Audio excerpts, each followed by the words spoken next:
Kawan-kawan, mari kita menanggalkan kacamata sinisme sejenak. Kalau hari ini kita melihat potongan tajuk berita dan rigorenda perdebatan RUU Hak Asasi Manusia sebagai upaya sistemik untuk mengebiri Komnas HAM, itu tandanya kita sedang terjebak dalam delusi patologi purba.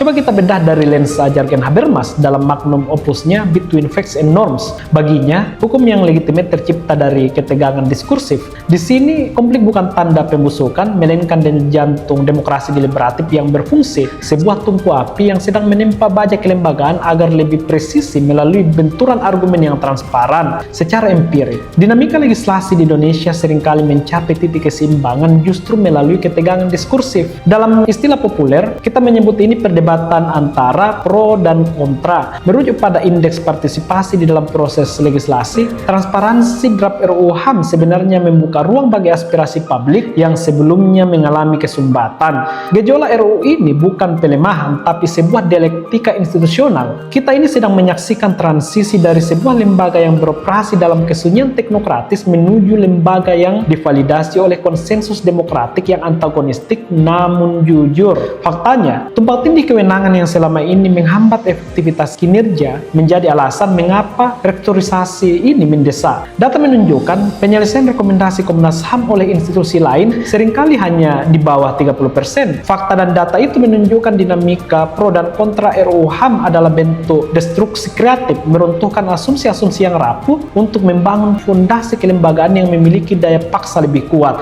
Tanpa itu, Komnas HAM sekedar menjadi macan kertas yang kehilangan roh perjuangan. Maka berhentilah melihat gejolak hari ini sebagai lonceng kematian, lihatlah dinamika ini sebagai orkestrasi demokrasi yang sedang mencari harmoni. Kita tidak sedang melihat pelemahan, kita sedang berada di tengah laboratorium hukum besar demi merumuskan formulasi terbaik. Tujuan akhirnya bukan pemangkasan, tapi reinkarnasi kelembagaan, memastikan Komnas HAM berdiri kokoh bukan karena belah kasihan negara, namun mandat rakyat yang telah melewati api dialektika.